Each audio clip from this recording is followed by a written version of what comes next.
pull up the live stream.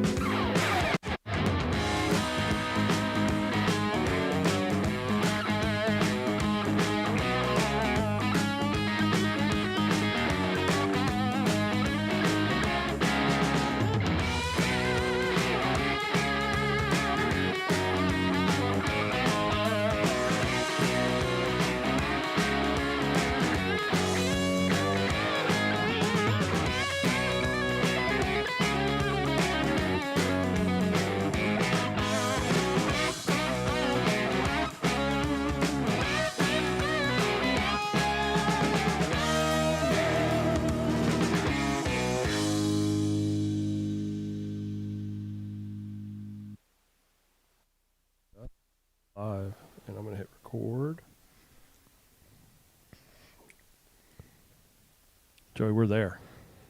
We're there. Hot dog. Diggity dog. I think it takes people a little longer to join us here on the fishing line than it does anywhere else. Okie dokie, okie dokie. Because we haven't hooked them yet. You're a funny guy. Okay, you ready to I've do had this? 3-4% beers. Fired up. I think seltzer gives me more of a buzz. They're just freaking delicious. I would put this thing in like a pitcher and just drink it all day. It is good. That's what, have you seen a guide beer? Who makes that? It's called guide beer, and it actually funds fishing guides. Huh. But it's like a low percentage beer, so you can drink it all day. Athletic Brewing has sort of the same. One of those, yeah. Yeah. It's like a all day sipping. I think Athletic Brewing is non-alcoholic, but it's actually craft beer that's brewed.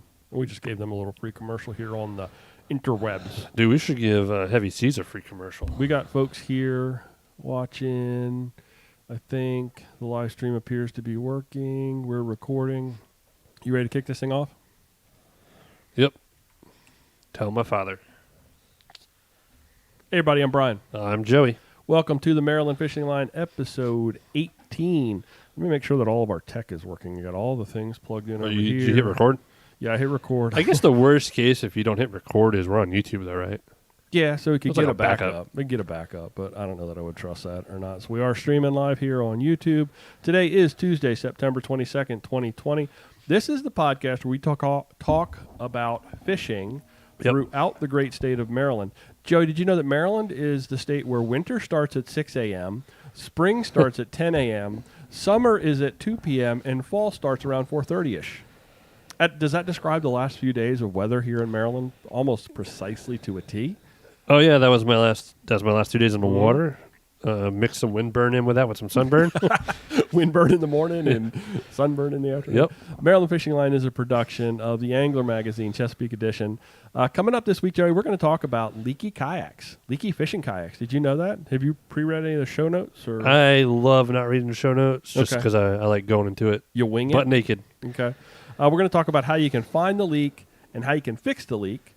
We're going to do our weekly fishing catch-ups because I know both of us have fished quite a bit this last week. Again. If we get any questions from the live stream, there's your cue, folks. If we get any live stream questions, we will actually add those in. And, of course, we're going to do our this or that. Yeah. You ready to get her started?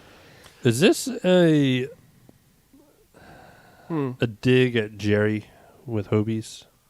No, I actually got What a do you actually question. think about this with... No, I actually got a question a couple of Oh. weeks ago on the YouTube channel about how to find leaks. So that has nothing to do with Jerry.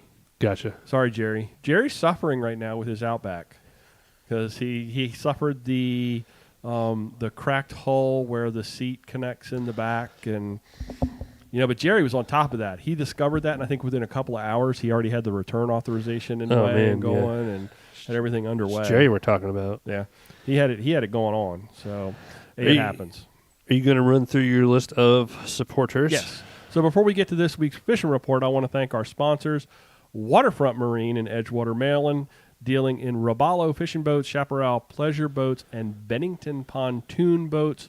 Waterfront Marine has their open house October demo days coming up October 3rd and 4th and October 10th and 11th. You can find out more about all of that at their website at waterfrontmarine.com. Also want to thank Annapolis Canoe and Kayak in Eastport, Maryland. JMJ Firearms in Mechanicsville, Maryland, Modern Air HVAC in Mechanicsville, Maryland, Robin Carvalaro at Remax One, a superb real estate agent. She is my real estate agent, and she is fantastic. Stoney's Kingfishers in Solomons, Maryland, Scotts Cove Marina in Deal Island, Maryland, Huntingtown Automotive in Huntingtown, Maryland, and Eat Chesapeake in Dunkirk, Rosehaven, and Bowie, also known as Chesapeake Grill. Delicious food. The grill. Fantastic food.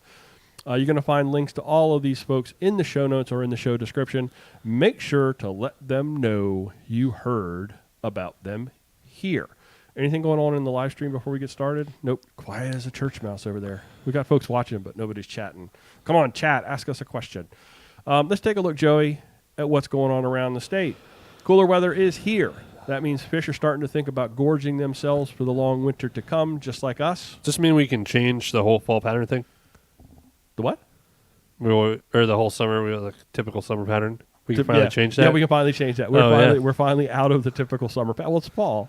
For the long winter to come, and they are eager to feed. Mainstay Bay water temps have dropped into the 70s. Is it my turn to read? Stripers. Looking. All right, looks for a striped bass. Oh, man, I can't read. Striped bass in the tidal rivers and the main stem of the bay or along. Dude, are you reading the right show notes? Yeah, sorry. I've had a lot of these little beers. Look for striped bass in tidal rivers and the main stem of the bay along the shipping channel edges. No, you're on the wrong show notes. We're on episode 18. Oh. You're reading episode 17. This is embarrassing. We can't even edit this one. I put the wrong route on the stupid gravel database on the last one. I should have brought this up before, but I don't have the show notes. So while Joey is I actually don't have them. Pulling up, you do have them. They're in the folder on the Google Drive. Man, the stripers are everywhere in the creeks now. Yeah, we go. We're on the right page. I'm not there, but I'm just guessing. Stripers are very hungry, and they're trying to bulk up for the... while you pull it up, I'm going to go ahead and talk about stripers. This is going to... No, I got it. You got it? You're there. But I can guess, though, they're getting ready for winter. They're about to... Anything over, like, was it 25 or 27, maybe 30 inches, they're migrating striped bass. Otherwise, they're not, but they're still going to bulk up. Sublegal stripers seem to be everywhere. In the Upper Bay and the mouth of Patapsco, Key Bridge, Swan Point, Love Point are great places to search out fish, as well as the Bay Bridge pilings. They're everywhere. Live lining perch and small spot are very productive right now, so is topwater. In the Middle Bay, stripers are schooling alongside bluefish and Spanish mackerel, chasing surface baits. Look for the birds, find the fish. With the cooler weather, they're enjoying time in the shallow water, so throw some topwater early in the mornings and late evenings for some fantastic action. And, of course, trolling and shipping channel edges with bucktails. Behind line weights will get the job done, but, man, the entertainment you get with topwater can't be beat. I'd rather take some little short fish, just sublegal. I mean, I'll talk about it in my little thing, but some of the topwater bites the other night were just fun. Yeah. Bluefish are schooled up and breaking the surface, chasing bait. If you can happen to get a bait below all of that subsurface feeding action, you might be able to find yourself hooked up with a larger bluefish, but you got to get that bait somehow underneath all of that chum that's going on up there at the surface. The cobia, are they still here? Cobia are under the last hurrah before shooting out down south. So get them while you can, but I also haven't been seeing a lot of cobia reports on the socials either. A few fish are still being caught as far north as the target ship, but if this is the fish on your list, you better hurry. You'll probably more likely to catch a red drum out there, but you're going to have to work for them. Just like those little stripers, puppy drum are literally everywhere. At least once a week in all of the different social places, you see someone post a pic of a puppy drum asking, what fish is this? Have you noticed that? All the fishing really? groups. Yeah. It's like, what fish is this? That alone tells you how much their range has widened out over this season. I warned everybody early. And I left my wife with we were fishing last night down at the pier, and she caught a really nice, probably 22, 23-inch rockfish. And so I left her with some rods tonight, and she just texted me. She said, I think a puppy drum just ate all of my bait. Out in the main stem, try to get a bait deep under schools of breaking fish, and you might find yourself hooked up with a big redfish. I wish. I don't venture out that far. Speckled trout. Speckled trout in the shallow water shoreline area is still providing great action. Toss out some fun white or pink or a combination of white and pink soft bodies on a jig head. Probably quarter ounce or a little bit bigger, and you can have some fun. Mm-hmm. Fish around prominent points or grass beds. And like Joey, you might find some weak fish. Yeah. Yeah, you got some weak fish. I have a couple of spots where I know I can go catch weak fish. Yeah. If I get 2 out of 3 conditions right, I'll catch them. Okay, what are the 2 out of 3 then? I almost have to fish at the end of a tide, Okay. and I have to fish on an edge. Okay. And if there's a good edge that goes, I sound dorky when I say this because I'm actually not at all. I feel like I'm really learning it. But if I fish anywhere that's going to be 3 to 4 feet, that's going to have maybe go down to 15 or 20. Mm-hmm. There's 3 spots in the creek I know do that. I can catch weak fish at each of them, but I can't catch them anywhere else. But it's got to be a quick drop off too, not anything. Not a low slope. No just, low slope. It's some of those. An edge. We need an Usually actual finding like a edge. nice channel marker. And what I really want to do, and I'll talk more about it in my section. But Okay. Yeah, I really want to. I feel like I've learned a lot from my creek. I want to go to St. Jerome's Monday or another creek and try to apply what I've learned, even the last 2 or 3 weeks, on some of these fish to other places and see if it's just. Oh, that's cool. See if it works. That's cool. See if I'm smart. So the Spanish mackerel are definitely on their way out of the bay, and they have started to move south, with most of these fish still being caught in the middle and lower bay. Look for them in the breaking schools of fish alongside the blues and the small stripers, with the big red drum and the big bluefish and the big rockfish underneath. White perch and spot, they're everywhere. You can find them with spinnerbaits, curly-tail grubs, grass shrimp, or pieces of bloodworms on a simple bottom rim. Make the perfect setup. As water temps drop, the perch are going to start heading into some deeper water over hard bottoms. I haven't had this in the report yet. I know, this is awesome. I wanted to add this in. The fall trout stocking, that is going to be coming up in October. And what we are hearing from the trout hatchery program is that the fish are in great shape due to good water flows at all of the hatcheries. But keep in mind that due to COVID-19 restrictions on field operations, the stocking crews will not be using volunteers this year that are usually employed to spread trout along the streams. Twat. The stocking crews will do their best to spread the trout, leave my teeth alone, out wherever possible, whenever possible. You can head over to the Maryland Department of Natural Resources website to find the schedule for stocking. Stocking. Largemouth. Can you pull the power cord off his bed? Because he's going to be a jerk about it. I don't want to see him rip the thing down. Largemouth bass. Respect the dog. Yeah, he's our mascot. Largemouth bass are going to finally start feeling the pinch of approaching cooler weather and should begin to feed in an effort to get fat. Like us. Yep. With grass beds beginning to die off, bait fish and other forage will begin to look for alternative cover, and with the bait on the move, the game fish will follow those transition points between deeper water and cover with spinnerbaits, crankbaits, or jerkbaits. And of course, wood. Look for wood. Dark wood in the sun will hold some warmth as the water begins to cool, and it will attract the fish. Wood. Fish wood. Yep. Die weeds. Die. I hate wood. What? I always snag out. On wood? Yeah, I'm an idiot, so. Get rid of the weeds. I want more wood. I just want to More fish wood, top water more- for bass all day. Yeah, that's true. Look for snakehead on the edges of the cover and around the grass. And they also seem to love the submerged wood, just like every other smart fish. Throw some white paddle tails or live minnows under bobbers and put you some snakehead on the table. Yeah. Good eating. Catfish. Fishing for the blue catfish and other species of catfish is about as good as it gets this month. Slightly cooler water temperatures have spurred catfishing to increase feeding activity. The larger blue catfish will be found in the deeper channel areas, but small blue catfish can be found along the channel edges. Channel catfish will be found along deeper areas of the tidal rivers. Flathead catfish can be found in Upper Potomac, Conowingo Dam Pool, and Lower Susquehanna River. Fresh cut bait will work well with all species, and clam snouts are a durable bait. Night crawlers and chicken liver work well for channel catfish. There we go. Recreational crabbing is at the season's peak as blue crabs are plentiful, large, and heavy.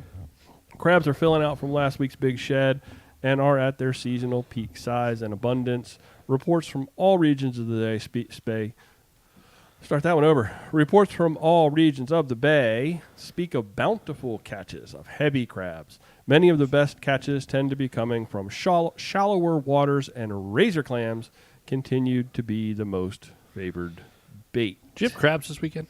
I have crabs every weekend. I feel like you've been blasting the crabs on the weekends. I legit have crabs every weekend now. I get probably a half a bushel, at least a half a bushel every week. Well, dang, shoot. You know, I can fish just a couple of pots, and I'll pull a dozen overnight. If I fish my pots every day, no doubt I get 12 to 15 crabs overnight. It's just where I am and what it is, and I don't know. You fishing the right baits and the right pots in the right places, and I do have pots that I'll move them different places on the pier depending upon what tides. So you actually do have to be kind of proactive and know where to put your pot to get the best. So anyway, thank you everybody that sent bragboard pics in for the October issue. I got so many folks. If you don't see your picture that you sent in the October issue, make sure to check November. I had such a tremendous response that I'm going to have to push some of them forward. So apologies if you're looking for your picture in October and it doesn't make it until November. Hey, we've got these pink cans all over the table. I know. And we didn't really actually tell everybody what this is all about. Yeah, we went all about it on the last podcast. We went all business on this one, like straight off the top. So tonight we're drinking, and I'll walk through it. It's a Heavy Seas Sunburst Sour Ale with raspberry and lemon.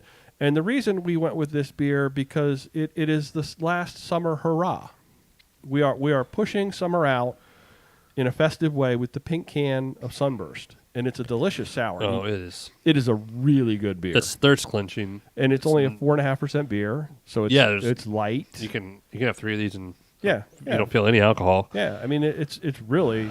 I wish I had discovered this beer a little earlier in the me too. warm weather.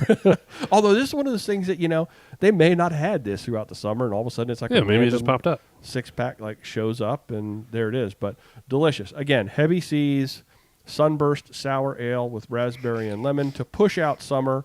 And next week we are going to switch over to welcoming fall with some stouts. Yep. I think we'll go to we talked about this, a left-hand milk stout on nitro. I do have delicious the peanut butter milk stout. The peanut butter. I do love just a straight peanut butter nitro. I'm so ready for a nitro stout that it's. I am. I looked at them long and hard in the store tonight. I was just sitting there in front of the case, just looking at them, going, "I should pick that up." And then I saw these, and I was like, "Oh no! End of summer. Let's celebrate." So it was either one of the things that no one bought them, or they kept stocking them, because I did see multiple places with that milk stout, the nitro, at least down in Solomon's and Mike's here in Lesby. Yeah, that's where I looked at. That's where I went. They did have it all year, but I was like, no one's buying that. And, Yeah. Unless you're like hardcore Jerry and all you drink is dark beer. Well, I mean, no, I just don't think I could. Well, stouts keep too. They do. Like I said, I finally stocked my fridge with the ones in my cabinet. Yeah. That Purple Monkey dishwashers. So I don't have. You've got a lot more to talk about this week with all of your I do, but purchases. I also didn't write anything down. I just like to wing it. You go first. Let me go first, and then we'll circle back to you, even though you're first in the show notes. So the September KBF Challenge for Maryland finished yesterday. I did finish with a 4th place finish overall. I just cannot seem to crack that top 3. Oh, you're 4th again? Yeah, there was only 8 people fishing. So it was. Oh, man, I'm going to start fishing next year. It seemed like a really tough month for me. I'll move you to 5th. I don't know if it was the weather or what, but I mean, I just it was a tough month, and I did go back over to Y Mills yesterday on the last day, but this cold front has got everything lockjawed. I couldn't get a fish to move. Maybe for you. I ended up with one fish. Well, largemouth's a little different. Oh yeah, they're I mean, picky little sons of guns. I got one fish yesterday and was like a 1-inch upgrade, and beyond that was it. I need to figure out some new places. And Charles is in the live chat. And he said he couldn't even get a limit this month, that it was tough. And that dude puts fish in the kayak right there. I mean, the dude catches fish. So, if he couldn't even get his 5th fish, you know how tough a month it was. So I did spend probably, this may be a part of my problem, in like June and July, if it was like you were like, where's Brian? He's on the water. It was like it was a job. I treated it like a job. I was fishing like almost every day. And I know, Charles, you hate guys like me that can actually fish. I hate guys like you. Joey's like, Brian, what you doing? I'm like, I'm fishing. Brian, what you doing? I'm riding my bike. What are you doing, Brian? And Joey's like, I don't want to. I'm fixing your bike. But this last month for September, I mean, with the rockfish turning on and with the puppy drum showing up and starting to get some size to them, I spent a lot of time over this whole month of September, but also in the last week when I probably should have been out largely fishing for rockfish. You know what? It's all about life experience and having fun, and that's. I'm just surprised you didn't take the month off. I guess you have winter to take off, but yeah, are you going to take winter off? I'll take winter off. Yeah, I don't even know if what months they do it in. No. I'm pretty sure they'll be in October, but who knows if they'll even. They probably won't even be in November or December. If they don't get 5 people to fish it, then it doesn't happen. I believe that's the rule. I don't really know. I've only been doing it for the 1 year, so spent a lot of time this last week. Jerry and I went out like 2 or 3 times, I think, out to CBL. And you guys were out there playing with them dinks. We were playing with the dinks. That's fun. Having a grand time, dude. It was ridiculously fun. I mean, we were catching. He did catch one. He did catch one that was keeper. He caught one that was 19 and a quarter. Did you take it home? Yep. Jerry's a fish keeper, and I caught we kept the count, and I think at one point Jerry was up to 40 plus fish, and I don't know. I was up at 30 plus, and it was just so many fish, and it was just like hook up after hook up after hook up after hook up. It's a lot of fun. That seems to be the only species that's out at CBL right now, though. The puppy drum don't seem to want to be out there. At least I can't figure out. They're up in the creeks. I haven't been out, but man, I've been wanting to fish the oyster beds, which obviously are like a honey hole for puppy drum, but they're also caged up in different. Are they still out there on the other side? The oyster cages? Yeah. Okay. Yeah. I always thought maybe I was catching topwater striper there early in the year. Uh-huh. They were sitting between everything, but that's where they were. That's where they were. Yeah. Yeah. They're like hanging out right up in so you get hung up on the ropes that contain the someone's gonna come out and yell at you. Link to it. No, because you just get hung up and you go over and you get yourself off. Let them get off my lawn. Let them yell. Let them yell from their pier. What are you going to do? Throw a rock? I've got my weekly date night with the puppy drum down on the pier. I go down to Chesapeake the crab pots. I think you keep catching the same fish. It may actually be, but he's getting bigger. It seems like every night I can go down right at sunset and catch a rockfish and catch a couple of puppy drum. And the perch are slowing down, though. I've been able to go out there and catch like easily 15 to 20 perch. And now that... Yeah, we were going to have fish tacos tonight. Yeah. Perch tacos, but yep. Next time. And like I talked about earlier, the crabs, they've been super thick and heavy, and I'm pulling about a half a bushel a week. But last night, we were down on the pier at sunset, and it was kind of windy and cold last night. You remember last night? It was kind of nasty. Oh, I was out, yeah. And we were throwing little pink and white jigs and looking for a puppy drum. And so my wife was down there with me. She started throwing out towards the center of the creek, and she was like, I'm cold, I'm ready to go. About before she could get that sentence out, this big old rockfish took that thing, and she had like a 22, 23-inch fish. It was really, you saw the picture of it. So I went out today, and I was like, you know what, if those fish are out in the center of that creek, I got myself some of the hardhead rockfish poppers. Mm-hmm. They have the little clacking, corking, popping cork. And so I was thinking about it today. I was like, I'm going to fish this tonight. And then I was like, oh, no, we're doing podcast tonight, so I can't fish tonight. So I'm going to tie one of these on and take it down to the pier just to see the action, because I've heard a lot about them, and they look like a good bait. And so I threw it out, and like the fourth cast, here comes this little rockfish, jumps up out of the center of the creek and destroys it. So they definitely work. I'm excited to actually get an opportunity to fish that sort of in that evening rush, because down there right now, little peanut bunkers show up, and they're all over the place. And you will see the rockfish literally come up underneath one of those little, circle of about 3 or 4 feet. All of a sudden, the water just ripples, and you see the fish break up in the middle of it. So probably get some of them on top water, too. So that's about it for me. Been having a grand time with all of that. But whether I'll fish October or not remains to be seen. Probably will. So we'll go from there. So, Joey, You got a lot of stuff to talk about with your electronics I can always talk a lot, but I've been on the water a lot. We haven't talked much about it, so I'm going to sit back and I want to hear. We've talked a lot about it. We haven't talked. We've back and forth via text, but I didn't really get a whole lot of information on your purchase decision with your fish finder. So I think I went against everything I told you I was going to do. What do you mean?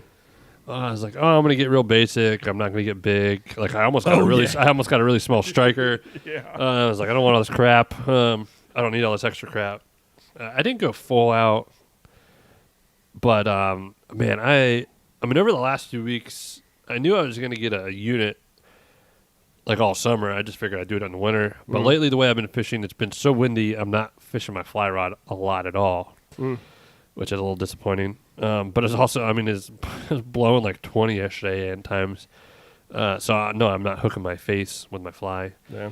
But I've been the way I've been fishing a lot of spots though. Like I want to know depth. I've been using my Yak Attack push pole, my rod, and some other ways to figure out depth in a lot of areas where it's going to. It's been the most hillbilly way. I was like, you know what? Just the fall is coming. I want to start doing fishing a little differently, a little bit smarter. I want to jig a lot of places. I want to take it around the bridge and everything. I was like, I want a stoner unit. I also got a gift card. I was like, yeah, it's perfect time. You know, I'm still going to pay a lot of money. But what a better time than now. Sure. And I did so much research, and I did more yesterday than I think I've done altogether, but I've done a lot. And there's so much stuff on YouTube now and videos, and I came out with what I said I wasn't going to get. I ended up getting a 7-inch unit, and I got the Garmin Striker. I got clear view. I didn't go side scan. Didn't do side scan? Yeah, we talked about that yesterday. I'm back and forth on side scan, and it has the transducer hookup for side scan. If I ever want to buy a side scan, I can. See, that's unlike my Lowrance unit. You can't. I can't do it. Yeah. So that was my thing. I was long run. It's going to cost me probably like $150 or so for a new transducer when I could have spent $100 more on the whole unit. But then I was like, I'm buying all this extra crap. It's already going to be $5. Yeah. Whatever.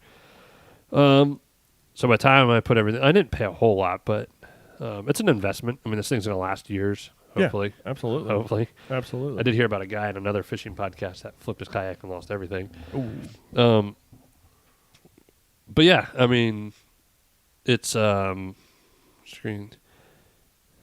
Oh yeah, he bought the clear view. Well, that sounds. I was looking up the Elite. The clarity and everything on it almost seemed like a lot of people were talking. A lot of people say good stuff about it all, but it seemed like Garmin just had it. Yeah. And I know Jerry's big on the Lowrance. You love your Lowrance. I'm. But I also wanted something. Love is a strong word. Yeah. I like it. It accomplishes the task for me that I need to have accomplished. So there we are. That's a good. I didn't even think about the SD card. What it came down to when I was set on the basic 5-inch, the Garmin, the Humminbird, and the Lowrance. Lowrance scored pretty low on the screen quality and some other bits. It scored a little bit higher in certain areas, but the Garmin was beating it. Then I went up to the 7-inch and same thing. Humminbird seems okay. Humminbird actually, they all have nice units. I think you buy one of them, you're going to be happy. But you guys run Lowrance. I thought I would try Garmin. I like that. I like having a different opinion. I'm glad you didn't get the same unit. It's I don't know. I got a love-hate for Garmin because of cycling side, but I mean, Garmin knows what they're doing. Yeah, they do a little bit of everything. They do a lot, and they have a good contact industry-wise because of the bike shop. So if I figured worst case, it is what it is. Yeah, like Charles said, you can't go wrong with either of them. They're all the same. Yep. Not all the same. They have their own little things, but I don't think you can mess up. It's freaking like Raymarine only has they only start at upper end. I'm not buying one of those. No, it just comes down to the features. And what do you need out of it? Yeah. And you're getting tired of putting Jessica on the back of your boat with a lead weight on a line going, Jess, how deep's the water? Yeah, that's basically how I was doing it. And that's been cool. So I ordered because I'm impatient. That's why I don't order online. I only found a 12-volt 7 amp hour Dakota lithium that would get here tomorrow with my other stuff, with my Yak Attack mount and blah, blah, blah. So I figured you can buy batteries. I probably won't. The key is you went lithium. That's the key. Oh yeah, you've been telling me that since day one. Oh so my that's God. I haven't even looked at the other ones. Oh God, lead acid, forget it. So that'll be. I don't know. I think it's gonna be fun. I'm really antsy. So that we're supposed to fish Thursday night, and it's supposed to be a Thursday. And then Friday night, my neighbor Steve just got a Slayer. So after my dinner with Jess, I got to go over. So probably Saturday night setting it up, Okay. and then Sunday I'm taking Steve out. I made him a deal when he bought the kayak to kind of show him how to use the kayak fishing wise. Smart. That's So nice. I'm gonna try to get my dad and some other people out and see if we can all go have fun. If you guys want to go, Yeah, but you guys don't like waking up early. Oh, I don't mind if it's close to home. So I've been You but talking to going Sunday, to, Monday. I've been getting out like a little after 7 because it's That's not early. sunrise is at 6:54. No, that's not early. It got a little chilly, like I was wearing a fleece and pants. No, that's not early. That's not early, especially when it's close to home. If you're driving an hour and a half to go fish and you got to be on the water at 5 o'clock in mid-July, dude, well, that's a different story. That's ridiculous. But in a few days, sunrise will be after 7. Yeah. But yeah, I mean that's my electronics. Like I didn't ditch it. I sideburned it. I was like sideburned it because I know I'm going to do it. I like that. I was super hardcore about lights, and I actually set up enough different types of lights. Like, did you see my picture the other night? Uh-uh. The hole in my inside, yeah, the no, hole I was did, lit up I did, perfectly, yeah. and I had nothing shining in my eyes. It was mostly under my seat and projected forward, and I had my typical light, but I did get a Yak Attack light yesterday. Okay. I feel safer with that. It's easier. So I'm going to run that because the great thing about that is I'll use it a handful of times for the year, and I know going into the springtime next year I will get the Yak Power lights, and the Yak Attack pole will be great on my dad's Bonafide. Mm-hmm. So it's not like I'm not going to use it. Yeah. It'll go to his boat and vice versa. And, Right. we'll start setting up his boat a little bit more. I have a feeling Oh, he's going to. my dad's going to want to propel by next year because I think yeah. it's limited him. Because I didn't even ask him about Sunday or Monday because it was ridiculous wind. Or if he at least had a propel boat, it would make. Yeah. Bonafide's great, and we'll still use it, and it'll get used. But let's see if I can hook him up with a propel boat. And I remember the day we went out to Mallows, and he was like, "I spent more time fighting the wind than I did fishing." And it's great. It's the tough. boat's great. Yeah. It's just I think once you're out with people and see the propel unit, and Once you see somebody in a pedal drive, and once you fish with somebody in a pedal drive, it's a game changer. It's all over. I did anchor up the other day because I couldn't hold a spot. But I fished Thursday night, Sunday, Monday. Thursday night, I didn't even know you guys were out. Lighted stripper pole. Ooh, that'd be good. So in case people I'll put that in the back of my boat. I'll put the stripper pole back there. Oh man, we should. My dad says we should. I wonder if he's talking about the propel boat because I'm waiting to see what I can get next springtime for him. Hobie gang. All those Hobie Dang, people are man. ganging up on us. I heard the Hobies tend to crack a lot. Sorry, Jerry. He'll get that fixed though. Well, since I think most of these dudes I don't mind talking about kayak fishing because everyone here is a kayak fisherman. Yeah. Where were we? I don't know. Thursday night you guys were out. Yeah. And I was out, but I don't go into the river like you guys do. So you guys left me out. No. I know it's a 2-lane road because I didn't text you guys, but you guys didn't text me. No. I think what it was is you guys Jerry had and your little date. No, we were talking to each other on text, and we have the three of us in a text group. And I think we thought we were in a text group with you, and you just were being hush because sometimes you go all dark and quiet when you turn the Bluetooth off on your phone, and you don't get. Well, see, that's the other thing too, and I'm like, all right. We were talking on the last podcast where I turned my Bluetooth off from my smartwatch because I don't like getting notifications while I fish. And the worst is fishing when you're fishing and your phone's going buzz, buzz, buzz, buzz, buzz. Well, my dad texted me. So Thursday night I snuck out when you guys were out. And like my dad actually brought me over a bunch of chatterbaits and stuff, which I need to put in my box. But I was out in the water and I didn't know until he got here. But I was hardcore in top water. Like I actually caught puppy drum and I wasn't fishing for him. Really? But the other times when I am fishing for puppy drum, like the week before, I wasn't catching them. I was like, you sons of bitches. But man, no, I was throwing plugs and stuff. I love it's fun doing the like you guys are doing at CBL, and I'll probably go out and do that. But I love fishing areas where it looks fishy, but you don't know. Mm-hmm. And then you get that random explosion, or you get those boils right behind you, and they might not do much, but your heart goes. You do look at your smartwatch, and it's like, oh man, it's up to like 140. So the one thing with CBL It's a blast. I mean, I'm not saying it's not fun. It seems like, you know, I had those donks do that to me the other night that you've complained about a couple of times. I'm sitting there fishing the oyster pots, and here comes dude in a pontoon boat, literally rolled right up in my front yard. Oh. Right up in my front yard. So you know what I did? I did not back down. And he was casting like over into where I was. I just paddled the boat right up in there, and he moved that little pontoon. Oh, man. Because was it last week? I sent you the picture. I'm fishing a very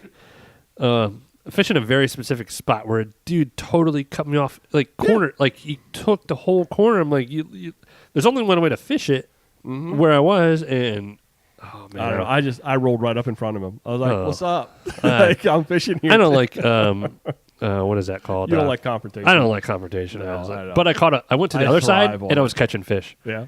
I was like, and they didn't catch anything. He probably looked at you, saw you catch a fish, and rolled up in your joint like again. Jerry said, they saw me catching fish, and they rolled in, and they moved, and they followed me around the creek. You were their fish finder. That's the way it goes. It's better than the Ag Attack pole. Yeah, Thursday night was good. It was a little wind. Thursday night wasn't windy, but I fished till about 8:30. Was catching fish in the dark because the stripers love hanging out this time of year under the piers and the lights, and they're very hungry. So that was great. It wasn't numbers night like Sunday and Monday. I caught so many speckled trout and perch yesterday. Stripers and a couple puppy drums. So my inshore slam is speckled trout, redfish, and striper. Okay. And I completed that Sunday and Monday, and it was a blast. And there's a couple places now where the ospreys have moved out a little bit, and there's a couple places near my house where I was never able to fish that I know holds a lot of fish because the ospreys will. I feel like I'm going to be that news. I'm going to be on the news because I got attacked by an osprey. I'm going to be that guy. And I caught a 20-inch striper on the way in last night, right off of it, right over here by that big Hatteras boat and that big mansion on the corner. Yeah. Multiple perch, a little puppy drum.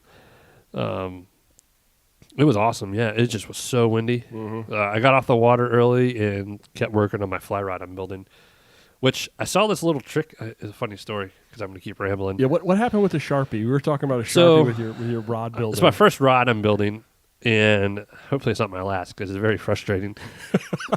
The problem is I very much want my first rod to be like, bam, like the dudes that are building hundreds of these things, and I know it's not going to be. So I'm trying to get picky with wrapping my guides, and I saw this beautiful rod. It was very minimal, and he actually used white thread, and then when you epoxy, it almost looks clear. But then they're perfectly on each side of the guide and on where the ferrules meet. There's a nice, perfect black stripe. I'm like, oh my! Like, how do you? I know you can lay in certain wraps, but this was too clean. So I asked him on Facebook. I was like, "How'd you do that?" He's like, "Oh, I just took not a Sharpie, but another pin. I was too antsy last night. I was only drinking water, didn't have any beer, or I almost drank some bourbon.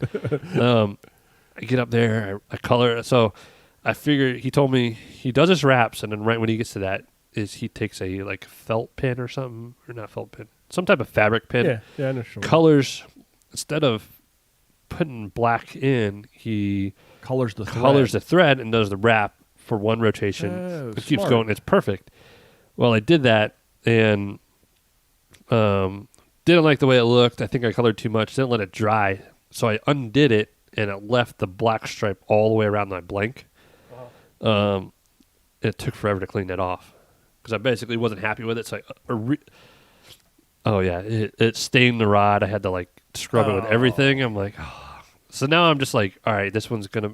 I want this one. So what he would do would take the thread and wrap it to the point where you knew it where it stopped and started. Very intricate. And then backed it off and then colored the thread and then wrapped it back in. Look at that. Oh, wow. That Isn't looks that like beautiful? a single piece of... So yes. That's exactly what... And I see what you're talking about, how it's clear. Yeah, it's beautiful. Show that to the camera. That is... Well, I probably won't. That's not going to show. Basically, the fiberglass blank I have is a really nice blue. I'm actually using red. I think red will look really good on it. Okay. And then I have a nice cork handle. It's also someone else did it too. God, that's gorgeous, dude. That's really cool. Yes. So that's how I would do it. Is you would wrap the line, you would wrap the thread, right? Yeah. And then you would know where the black needs to start and stop for one length. Yeah. and then back it back off. Sounds way easier until you're doing it. I'm sure, because how do you know where it stops and starts? Yeah. I mean, that's how you actually then determine that. That's a whole nother game. But so I was just focusing on so it's a 3-piece rod. I was just focusing on the middle, which has 3 guides, and like I said, I was trying too many different things, but I almost have all the guides on that one wrapped, and so I'm almost down to just the tip of the rod, and I am going to redo the a piece on the butt for the little hook. What's that called? hook By the keeper? winding check. Little hook keeper. Yeah, the hook keeper. I am going to redo the accent because I did too much silver. So I got metallic silver. I've accented.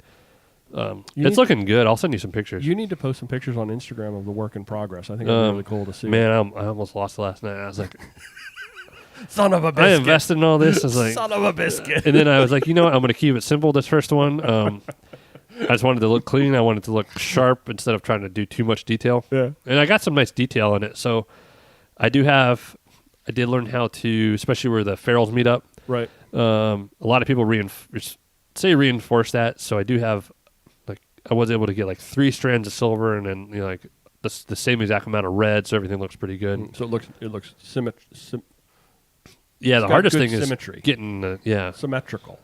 It's tough. The words are tough. Words are tough too, especially with no teeth. Yeah. This is a 3-weight fiberglass fly rod. I'm going to try a fiberglass spinning rod next and keep chugging away. It's definitely a learning experience. Don't give up. Oh, no. Don't And give up. this is like fly tying for me, and I've been doing it for ever now, it seems, since high school. Don't give up. And I'm a pretty good I watched you fly tire. Tying some flies at that. Oh, yeah. We did that over at Lighthouse. Pre-COVID. That was right before COVID. It was started. literally probably a 2-week window before Yeah. COVID. And you looked like you knew. Not that I didn't expect you to know what you're doing, but you pulled that you were pull out your little thing. You're winding that and twisting. I was watching in That's awe. good. I was like, It's just man, fun. that is so cool. It was really pretty cool to see. And I have to give you props too. I gave you props on Instagram. You are the fish whisperer, in my opinion. Oh, yeah? Because you like that, didn't you? Yeah. I was calling that since April. You before there was even a dream of puppy drum showing up in this creek, you were like, there's going to be puppy drum this year. I just know it. I'm going to catch me some redfish this year. You were all over it early in the process. Well, crazy. We've always had small amounts of them. I just was looking at different things, talking to different people, and I was like, this is going to be the year that they show up big. I got lucky. You nailed it. And it's the redhead Irish kid in me. Donald wants to know, are you sure you guys know how to fish? I don't know. Probably not. No, I'm a horrible fisherman. I'm not saying I'm good at all. I mean, I'm out there freaking sticking a pole in the ground. And all right, I might stab a fish. We got all the looks, but No, I am. No, I set up the kayak to make it look like I know what I was doing, and that's about it. Anybody who thinks they know what they're doing is wrong. Oh man, no, I am not a good fisherman at all. I get lucky, Yeah, so and I Donald, learn a lot, but I'm not good. Donald, we have no clue what we're doing over here. That's fine. Yeah, that's fine. Yes, I mean, hopefully by next episode I'll know a little bit, especially with that Garmin. It's funny, and we can keep ranting, and I can go all night. So in my hunt of electronics and lower ants versus hummingbird, whatever, there's this dude, and he's a boat guy, fishing the Bassmaster stuff, and I think he has 4 units on.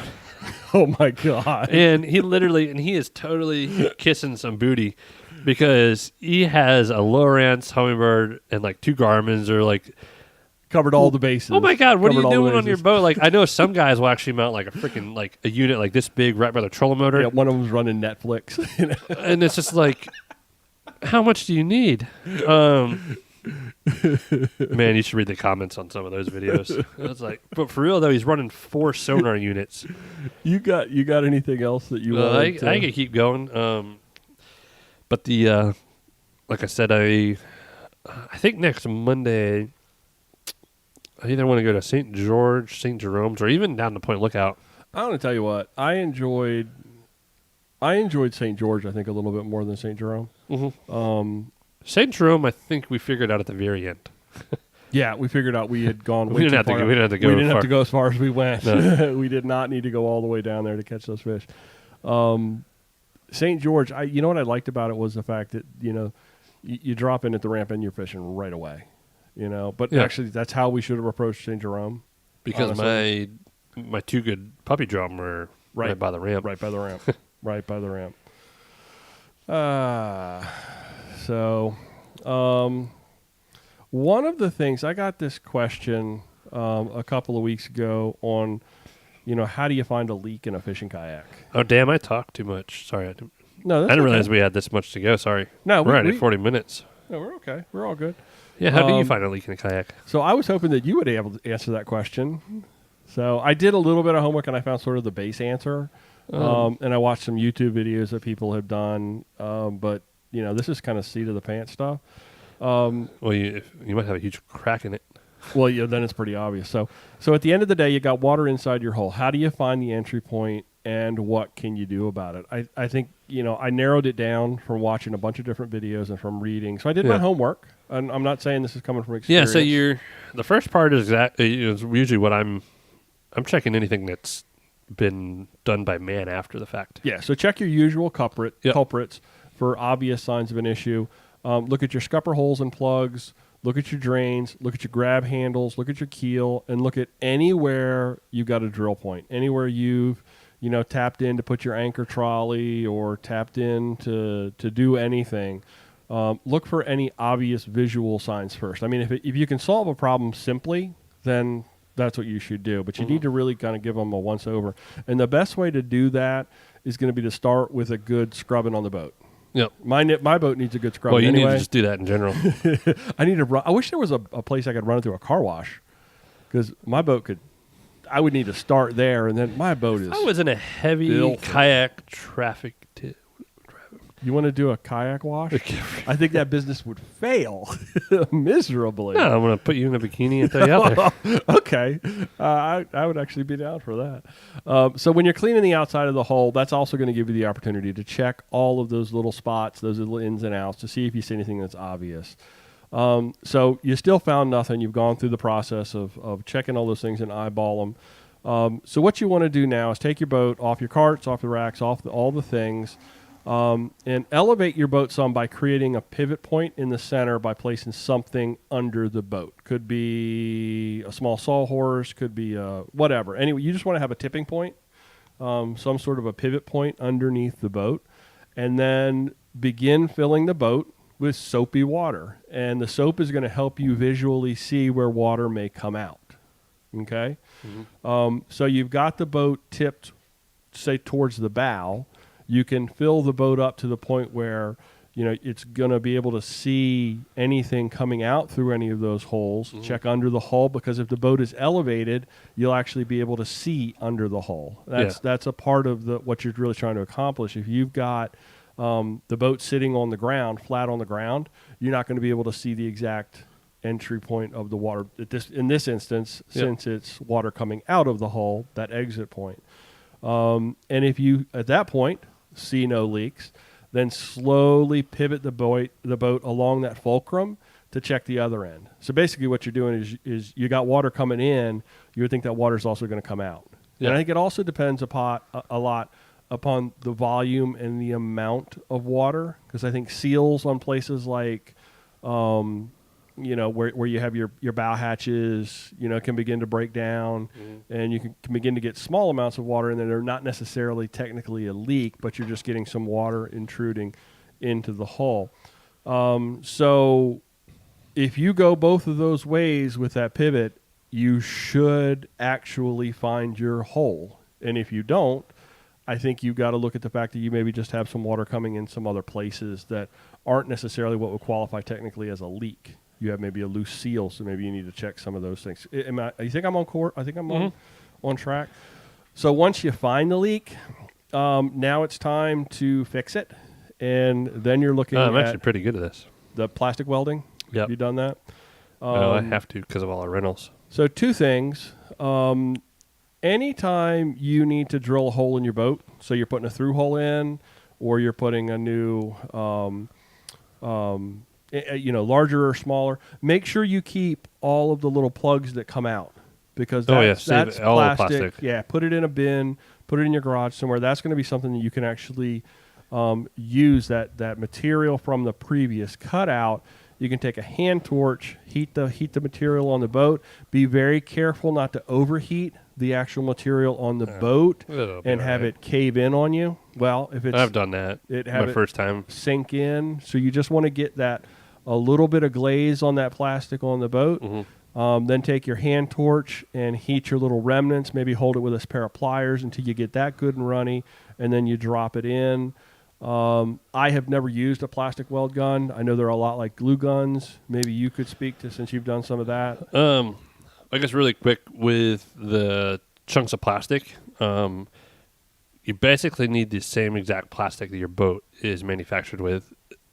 I think is what you're going for. Would save the plastic. So like natives come with a couple pieces of plastic to hold up like where the rudder, like a dead spot in rudder when it's shipped. Here and there, but basically to get a good bond, you need the plastic that your boat was made with. Mm-hmm. So, like, if we do a lot of Liquid Logic, native, now Bonafide, but I haven't fixed the Bonafide. Yeah, I say 5-gallon buckets are really good. You can cut up and weld with. 5-gallon buckets are great too, especially because most people wear out the keel of their boats. And you can cut a section of that and like really build up multiple layers and super beef up your keel. But I've also, so like Liquid Logic sends me strips that'll go in a glue gun. Oh, okay. Which work very similar. Okay. But I use a blowtorch. Okay. And I've gotten really good at learning how to just to heat up because I'm fixing mostly keel stuff. Mm-hmm. And I basically heat it up a little bit to get it soft. And I cut my chunks of sticks out and I lay them on top of that. So you know exactly how much. Yeah, and then I kind of slowly melt it together, and I take another stick and I can form it. And then I've also sliced buckets, like Charles was saying, especially on Arundel boats. And I think that's stronger than factory because most of our minions at the store drag them across concrete. Yeah. So we get water leaking in. So you're looking for water. Basically, like we fill up the hole first and just find out where it's leaking. Especially on a dry concrete, you can see where the water's coming out. Yeah. Yeah. So that's my quick rundown. But manufacturers will send you the plastic too if you call them. Okay. It cost me like $1 for like a tube of a lot of plastic. I abuse my boat. I know that this is in my future at some point. It's coming. It's kind of fun. I mean, masks are probably great now, but I usually don't do it with a mask, and the fumes are a little out there. Oh, that's what makes it fun? No, it smells bad.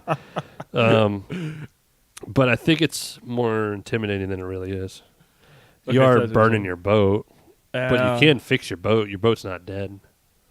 Yeah, I mean that's one of the nice things about it. Like if you wear out the keel and stuff, I mean that's not a warranty. Yeah, that's just not a. It's wear and tear. I say it's wear and tear. Abuse is a bad word. It is abuse. I worry. We've talked about this a couple of times. I worry about my boat where the boondocks attaches. I've got the big backing you're fine. plates. It's stronger than you think. I just It's not like the Titans. They had issues with cracking the holes on the native Titans the first round. Okay. Because of the track systems. I mean, I put extra heavy. I ditched the plastic backing that Boondock sent, and I got my own off Amazon. It's 3/4 inch, and you didn't like that stuff they sent? It was like this thick. It's no. The stuff that they sent was only like a 1/2 inch thick. Oh, I got some thick stuff recently. They also redid a lot of their stuff. Okay, well, I ordered actual 3/4 inch. I can't remember what the name of the plastic is, but the same material. And then I cut larger pieces than what they had sent to kind of back the whole of it. But on the one side where my rudder is, I don't have as much backing because of the rudder mechanism underneath of it. So that I worry about could be problematic. So we'll see how it goes. I just literally, and I know it. I'll admit it. I'll take my lumps. I probably abuse my boat more than somebody should. I mean, I worry about when I drag it up and down off the pier because I got all that metal down there on the jet ski lifts that it kind of goes over top of. I try to be really careful and get it over top of that stuff, but that's just the way it's going to go. So hopefully that helps somebody. Hopefully it answers the question that we got. We got that question on the YouTube channel, specifically about how to identify a leak in a fishing kayak, and I think that's probably the best advice that we can give, and hopefully it works, and let us know if it does. Yeah. I'd love to hear a success story. I'm looking at the live stream chat, and Hey, Charles, that's a great idea. I've seen a couple people gorilla use the tape, gorilla tape for a keel guard. I know Jerry made one. Kydex is another thing. The whole guard with the Kydex. Thanks, Mike. Yeah, Jerry did that. He's got a big old piece of Kydex that he molded and used a heat gun and then epoxied it in place. Somehow connected it. I don't know how he did it. Yeah, because the keels are usually what with the I like the dry driveway trick with filling it up with water. Yeah. Usually you can see it, and it's usually the keel or some hole you put in there that you got to seal up. Yeah, that you didn't properly silicone. And a lot of times it's just you need to re-silicone that. Yeah. You need to back that screw out that's holding that new piece of trolley, anchor trolley in and, reseal it. So, great idea, too. Adding food dye to the water solution is helpful, too. So you can actually see the color. I did that on St. Patty's Day. I put green and everything. Green beer. Yeah. Thanks, Sean. So there's some good suggestions there. The 3M car molding tape, Gorilla tape for the keel guard, Kydex. Sean just got a new. Oh man, Sean! I gotta look up what Sean just got a new fishing kayak too. Okay, recently. So there we go. Joey, I got a couple of things on this week's This or That. You want to dive in real quick? No, I'm okay. Okay, I'll just do them by myself. Joey, would you rather catch a personal best and not be able to take a photo, which I know that would just kill you, or catch a bunch of average fish, but every one of them you take the most incredible photo of each one? I take photos because I think I think like the fish are pretty. That sounds a little kiddish. No. I love, like I posted the other day, the colors on that puppy drum are beautiful. There's a lot of photos I don't take though. Really? I don't know. I don't need like everything. Yeah. I'd rather catch a personal best than not have a photo. Okay. I do think people get on people as much because there's no validation without a photo. In today's world, I mean, you can say, I caught a 32-inch marlin in my creek. Yeah. In today's world, I think everybody wants to see that picture on Instagram, and I'm guilty too. I post a lot of pictures. I love pictures. The little schoolies that we were catching the other day out at CBL had this beautiful green on their heads. This is absolutely gorgeous. I don't know what it was. That's the chemicals. Yeah, it's what they're eating. That's from the power plant. They're eating that blue-green algae from the power plant. Yeah. So I think I'm not too worried about it, although I film everything. And yeah, you got like 16 cameras rolling. I got a bunch of stuff going, and I do like having the ability to relive. Sometimes I go back through my trips when I'm pulling footage off my cameras, and I just enjoy watching the fish being caught. It's a different perspective of your own experience, which I think is really kind of cool. It's kind of fun, and I get a kick out of it. So that's probably what my takeaway from that would be. But I would sure love to catch a bunch of average size fish. I did just get. Yeah. I am impatient, so I am a Yak Attack dealer, and they're down to 2 weeks right now. But did you get it off Amazon? Yeah. Just like my flag. Wait a minute. Dude, I am so impatient. So it's 2 weeks to get to my order and then another week to it's like, it's going to be November. Dude, that's hard. It's hard. It's tough. Normally, I'm 100%, I'm going to order it and going to stock up, but I can't stock up now because it's the end of the year. Mm-hmm. Now that free shipping I got on that freaking flag, oh my God, that box is huge. The box was massive. That's what I'm saying. If I ordered that by itself from Yak Attack, it would have been more expensive than MSRP from somewhere with free else. Shipping from Amazon. See, they got to fix that. They got to fix that. If they're going to expect a small shop to be competitive with Amazon's, then the manufacturers need to come to the table and help fix that problem. I don't know. Yeah. Well, Charles is right. Yeah. What'd he say? I always catch fish when I'm not filming. When I film, I catch nothing. Yep. That's the way that it seems to go. The last item on there, we've got a couple of this or that, and this one seems rather tame, but I thought I could throw it out there. Largemouth or striper? Now, you're a saltwater guy. I will preface that. I am a saltwater guy, but I grew up freshwater. We have more saltwater everywhere. Mm-hmm. I don't have to drive an hour to get to good freshwater. It's literally 10 minutes out there. I walk out in my backyard. Yeah. I don't know. That's tough. A good striper or a good largemouth? I don't know. I'm kind of torn on that one. Yeah. There's something about... I got a love for the stripers. The way that they are so strong and so aggressive. Mm-hmm. There's something that really gets me going with that. But like you said, I grew up like fishing farm ponds in North Carolina, and my dad always had me out in freshwater when I was yeah, little. watching those fish. I love to watch a largemouth come up and take a bait, and just come. They seem like they come out of nowhere. It's like, and when you get that opportunity to see that happen, there's something that's pretty special about that. That fish that I caught yesterday, it was a 13-inch fish, and you felt like I had caught a stick, and it was because it was cold and the water was cold and the fish was very lethargic and it just didn't want to budge. Yeah. And then last night I catch that rockfish down on the pier that was 22 inches and watched my wife like have that fish flailing around all over the place, and it just the smile on her face. So yeah, I don't know. Did you make a choice? I might go stripers. I actually. But man, you get a 15-inch striper, a 15-inch largemouth, and a 15-inch puppy drum. You know that puppy drum is going to fight way better than it's just going to give a whole different fight. Yeah, because it's those things are large and in charge. Yeah, sometimes they have shoulders on them. Sometimes I think stripers don't realize they're hooked until they're stupid. Until they get to the boat. It's like they're just such a smart, stupid fish. I'm swimming this way now, and it's like, where'd it go? And then all of a sudden you get it to the boat, and it goes crazy. Yeah. So you know what? If I probably should have thrown that third fish into the mix, but then it would have been a this or that or that, and we only do this or that. I'm just saying. I've always wanted to say you got 3 or 4 fish of one size. Pound per pound. Oh, this is a good one. Nick, cell phone on or off? Oh, I would go off.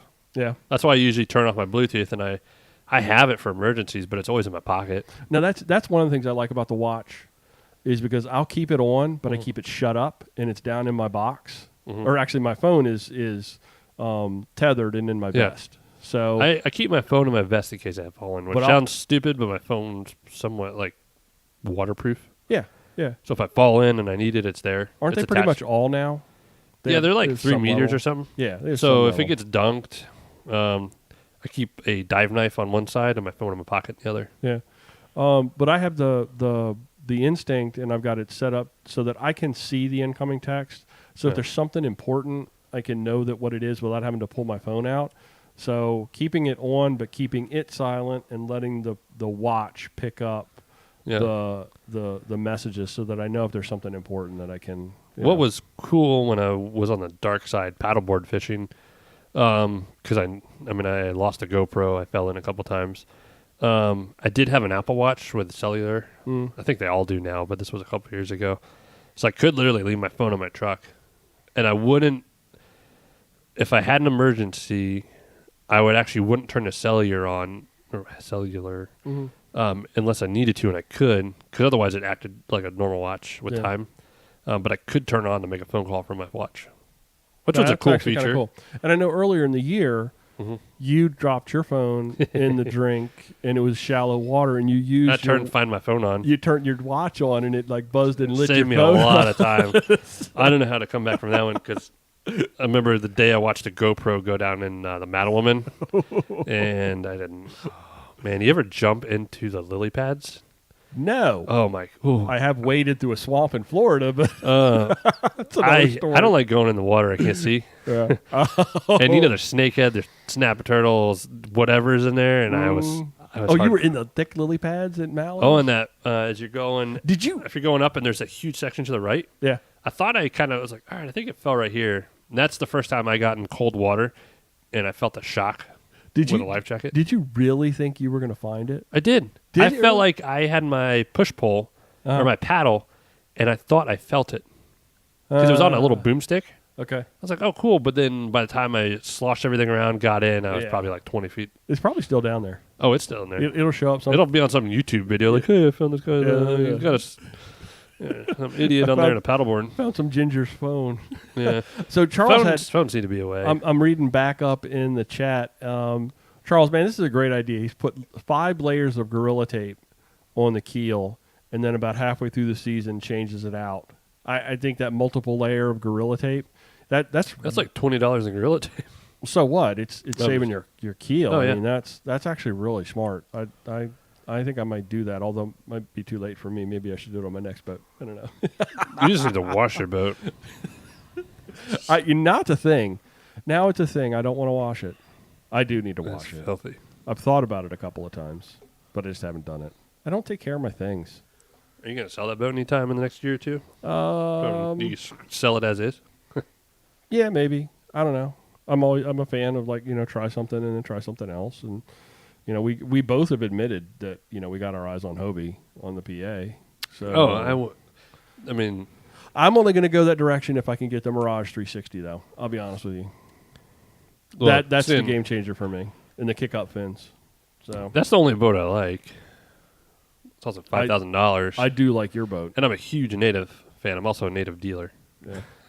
I like the true pedal drive as opposed to the Mirage drive. Mm-hmm. I like that instant reverse because I do that a lot, especially when I'm fighting fish. If you ever watch one of my videos, lot. It's like I'm constantly on the pedal, like going back and forth. Maybe I take it for granted. I'm always doing it. I don't even think about it anymore. I don't even think about it. I don't even think about hitting down and hitting the rudder. It's just all second nature. So true, Charles. 360 is a game changer. So is that what Charles has? Yeah. No. I think Charles has the 180, but we were talking. Charles and I were talking offline on. You guys chat had your own conversation. We were talking on. Is this when you were telling him you're going fishing out Thursday night too?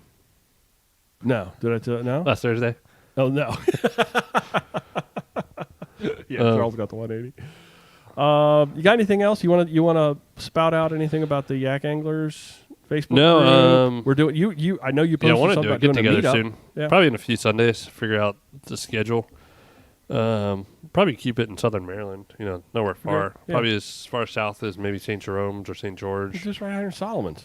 Could do it right here because that's where I am. So You that do I it can right here in dictate Solomon's, that. and there's easy in out right over there at Fisherman's Wharf.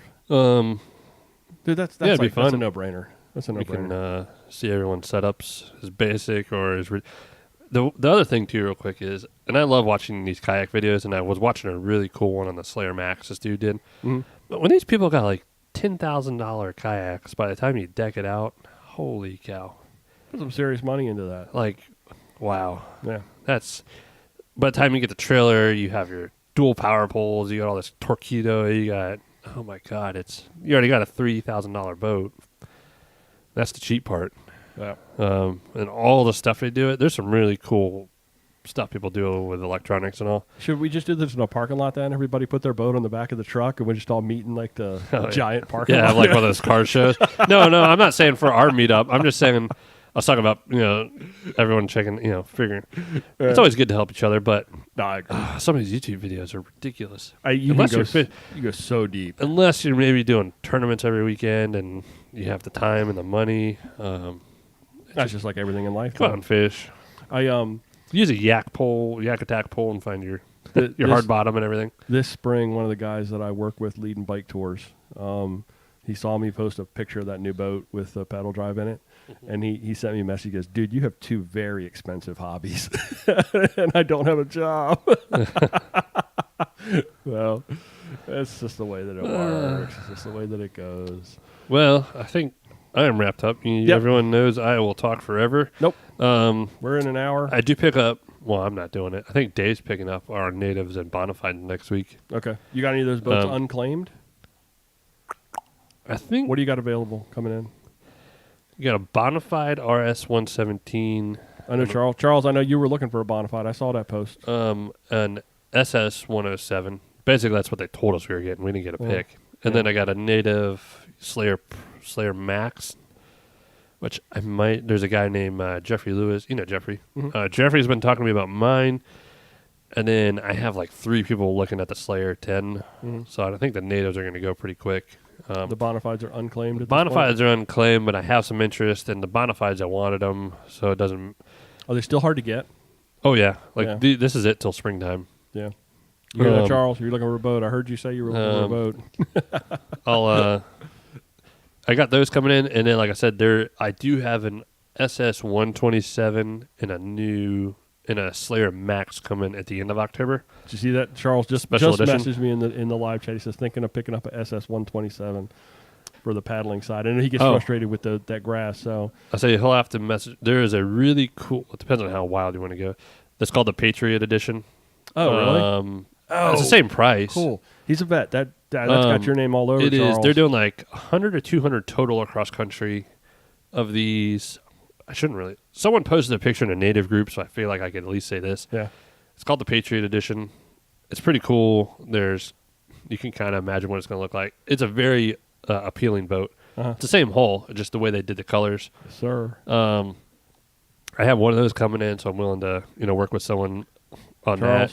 Charles, you need to call Joey. You need to call Joey ASAP. So and then it's one of those boats too, like the Slayer, because people found out about the Slayer and they're like trying to line up, and I'm like, I got one in Maryland. I was like, they're not many. Yeah. So I know they're gonna, as soon as people see them, and there's a small run. It's kind of like my limited that I got. Mm-hmm. Everyone wanted. I got lucky. Yeah. Maybe because I'm a dealer, and I literally got the last limited edition for mine. That's so cool. But these Patriot ones, they're really cool. Yeah. Oh, dude, that's so awesome. Yeah. That is awesome. So that's my quick shop rundown. But that's what's coming in, and then it's basically springtime. Yeah. Springtime might be a new propel boat for my dad. Yeah. Yeah, I think that's up his alley. So I like the native manta ray. I almost said Hobie. So Charles, you need to reach out to Joey like ASAP. Yeah, I'm willing to hook someone up with that. That's a listener, a friend of Brian's, because they're cool. They're gonna be hard to come by, and it's also the off season when they released them, so it's a little weird. Yeah, but I think the production got pushed. Yeah. So, folks, if you're looking to get in touch with us, find us on Facebook at facebook.com/Angler Magazine Chesapeake.